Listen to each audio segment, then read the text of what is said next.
Glória a Deus, que a paz e a graça vos sejam multiplicados, amém? Vamos para mais um dia da leitura do livro Conhecendo Deus e Fazendo a Sua Vontade. Esse estudo tem sido tremendo, é algo poderoso de Deus para as nossas vidas hoje. E eu quero que você entenda, hoje nós estamos no dia 2 da unidade 2 e o tema de hoje é os planos de Deus versus os nossos planos.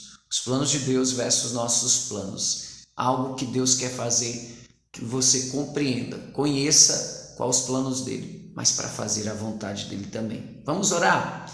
Pai, graças te dou por este momento tão especial, pelo Senhor poder estar nos ensinando o que te agrada, o que o Senhor quer de nós.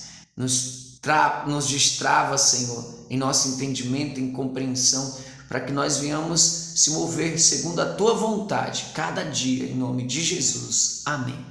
Amém? Vamos lá para a leitura? Então, antes de começar a leitura mesmo, eu quero ler do ladinho aqui, compreender aquilo que Deus vai realizar no lugar onde estou é mais importante do que dizer a Ele o que eu desejo fazer para Ele.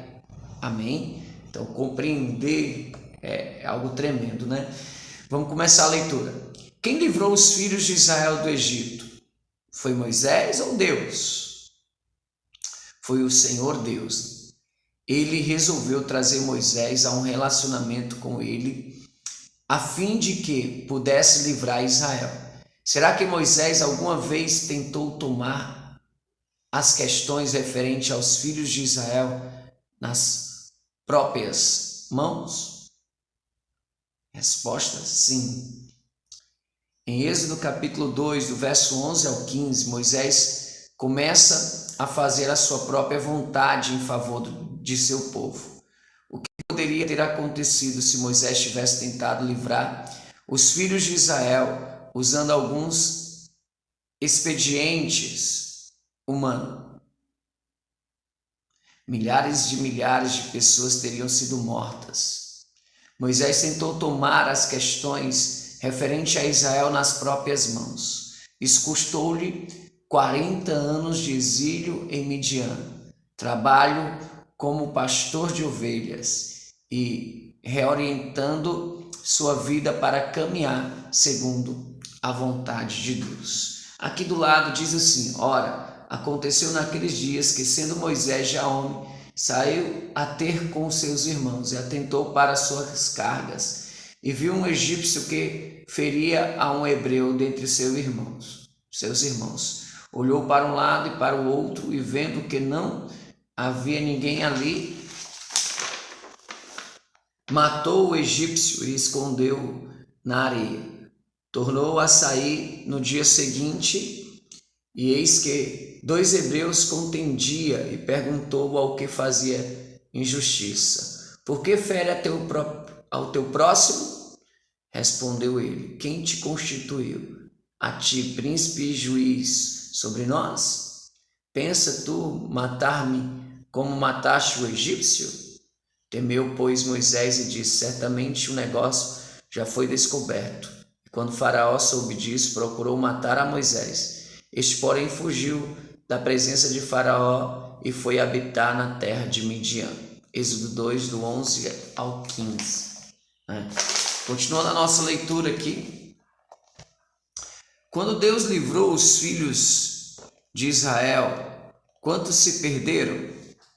Nenhum. No processo, Deus até levou os egípcios a darem aos israelitas seu ouro, sua prata e suas roupas.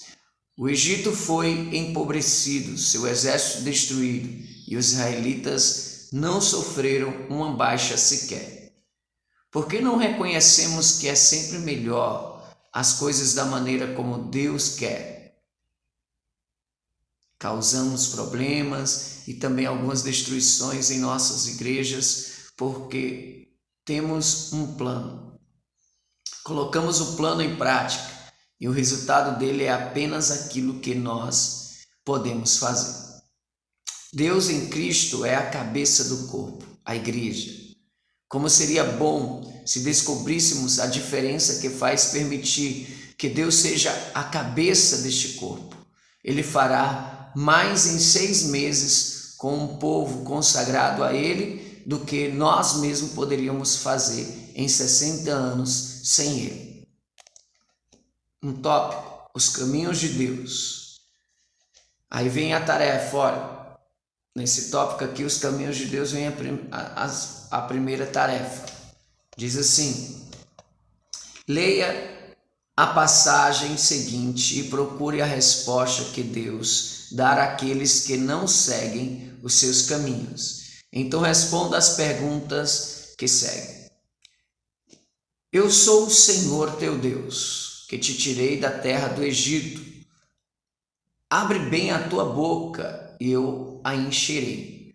Mas o meu povo não ouviu a minha voz, e Israel não me quis, pelo que eu os entreguei à obstinação dos seus corações, para que andassem segundo os seus próprios conselhos. Salmos 81, versículo 10 e 12, 10 ao 12.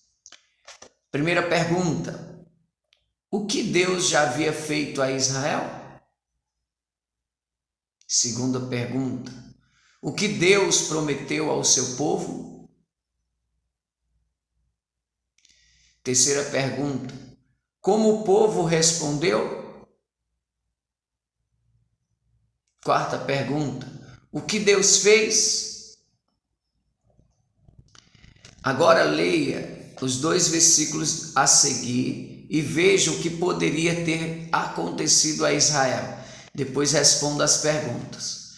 Oxalá me escutasse o meu povo. Oxalá Israel andasse nos meus caminhos. Em breve eu abateria os seus inimigos e voltaria a minha mão contra os seus adversários. Salmos 81, verso 13 e 14. E a pergunta 5. O que poderia ter acontecido a Israel? O que poderia ter acontecido se Israel tivesse escutado e obedecido a Deus? Leia Hebreus 3, 7 ao 19. Depois responda mais uma pergunta. Por que foi negada aos filhos de Israel a permissão para entrar na terra prometida? Dê uma pausa aí, responda as perguntas. E aqui do ladinho, na leitura, na continuação, está escrito assim, ó: somos servos dele e ajustamos nossas vidas àquilo que ele vai fazer. Amém? Não é o que nós vamos fazer, é o que ele vai fazer. Aprendemos aula passada que a vontade dele que tem que prevalecer, né? Continuando a leitura, diz assim: ajustamos nossa vida a Deus, para que ele possa fazer por meio de nós aquilo que desejar. Deus não é nosso servo para ajuntar-se aos nossos planos. Nós é que somos servos dele e ajustamos nossa vida àquilo que ele vai fazer.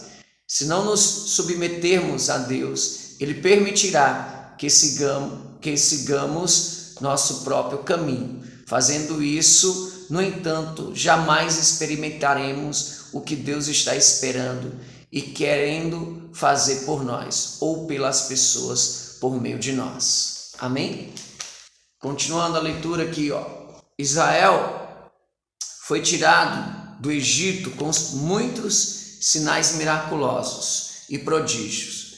Você não acha que Israel poderia crer que Deus seria capaz de fazer qualquer coisa?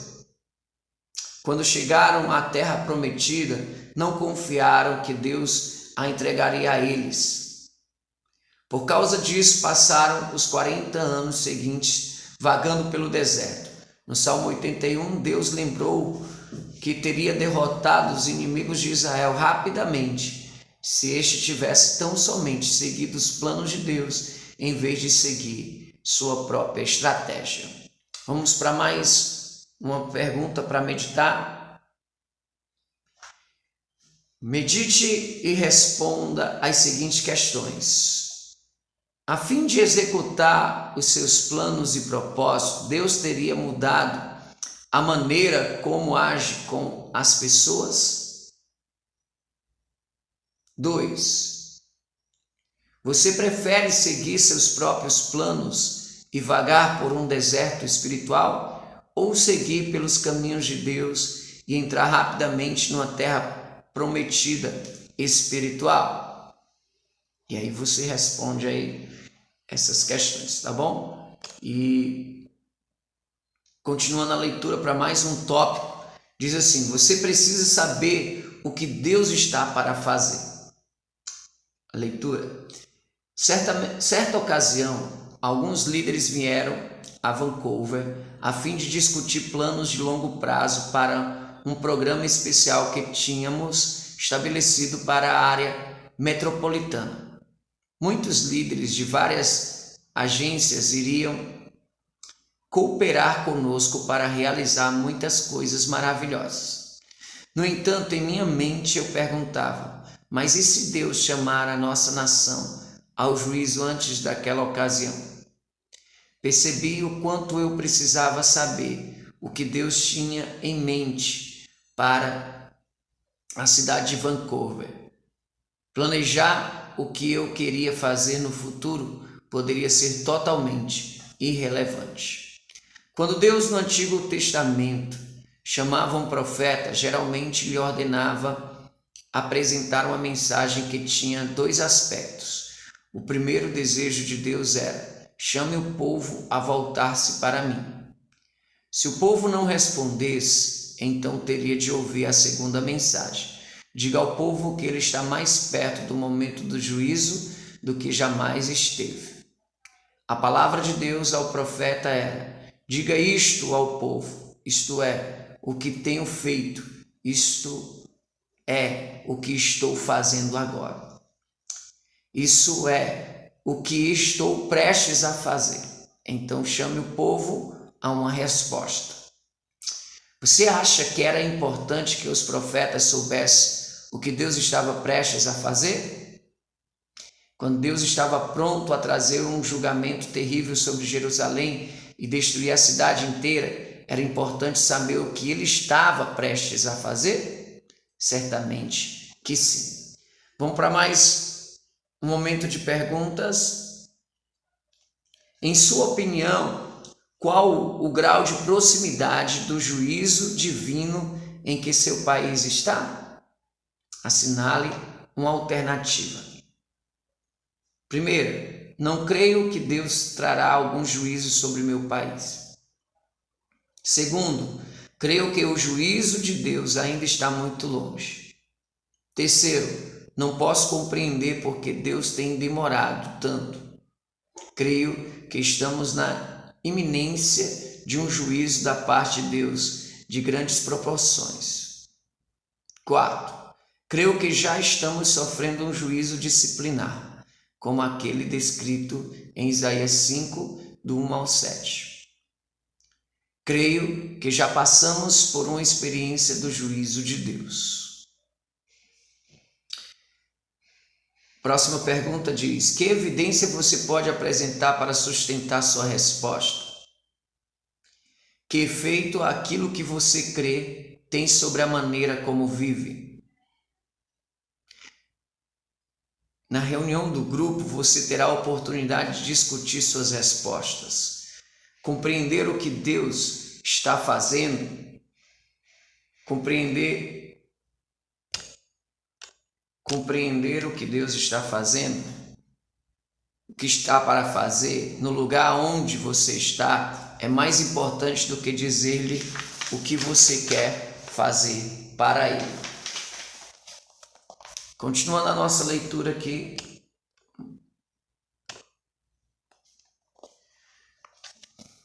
O que adiantaria se Abraão dissesse a Deus que estava planejando dar um giro por Sodoma e Gomorra e ir de porta em porta para testemunhar um dia antes de Deus destruir as cidades?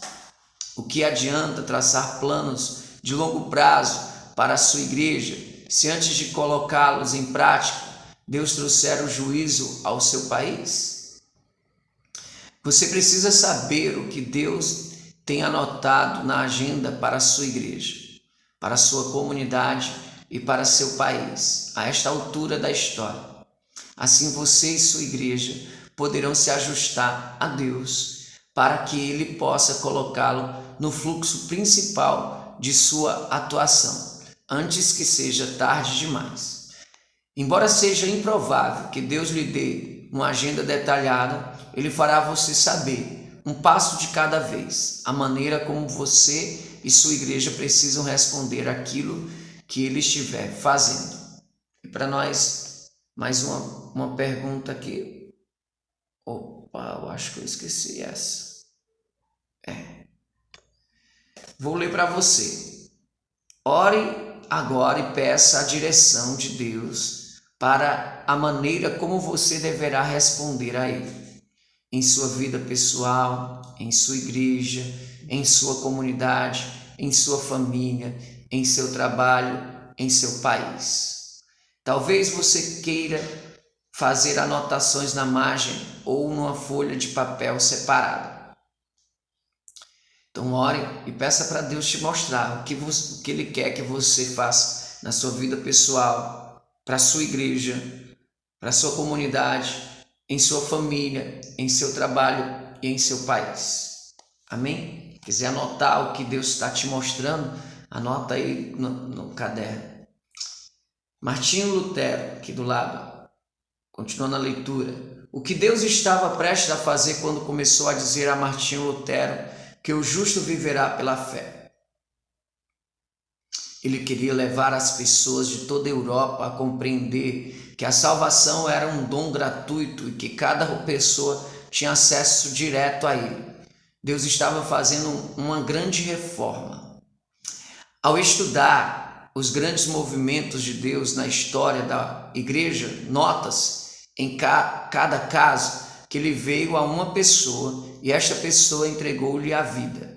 Então Deus começou a realizar os seus propósitos por meio dela. John e Charles Wesley. Quando começou a falar John e Charles Wesley, Deus estava preparando um reavivamento na Inglaterra que salvou-a de uma revolução sangrenta, como a ocorrida na França. Ali estavam dois homens juntamente com George Whitefield e alguns outros, pelos quais Deus pôde realizar uma obra poderosa e mudar os rumos daquela nação. Na comunidade em que você está, existem algumas coisas que estão para acontecer na vida de outras pessoas. Deus quer interferir nessas vidas. Suponha que Ele queira fazer isso por meio de você. Ele vem e lhe fala, mas você está tão voltado para si mesmo que responde: não acho que eu esteja preparado. Não creio que serei capaz. E eu? 3 pontinhos. Reticência, né? Você vê o que acontece? O enfoque é sobre o eu. No momento em que percebe que Deus está agindo em sua vida, você lhe dá uma lista completa de razões pelas quais ele escolheu a pessoa errada ou que a hora não é aquela. Êxodo 3, 11, 4, verso 1 também. Eu gostaria que você buscasse a perspectiva de Deus. Ele sabe que você não é capaz de realizar coisa alguma, mas Ele próprio quer realizar a obra por intermédio de você. E aqui vem as perguntas finais, né? Faça um resumo do estudo. Veja aí qual foi a afirmação ou versículo mais importante que você leu hoje. Escreva a afirmação ou versículo com sua própria palavra como oração de resposta a Deus e o que Deus quer que você faça em resposta ao estudo de hoje. E o resumo: faça tudo à maneira de Deus. Deus fará mais em 6 meses por meio de um povo consagrado a Ele do que nós poderíamos fazer em 60 anos sem Ele. Terceiro, sou servo de Deus. Ajusto minha vida de acordo com a obra que Ele vai realizar. Quarto e último, compreender o que Deus vai realizar no local onde eu estiver presente é mais importante do que dizer a Deus o que desejo fazer para Ele. Amém? Deixa eu orar. Pai, graças te dou por esse momento, nos capacita para isso, que possamos sim ter respostas para ti, daquilo que o Senhor espera de nós. Eis-nos aqui, usa-nos, Deus, em nome de Jesus, amém. Deus abençoe a todos.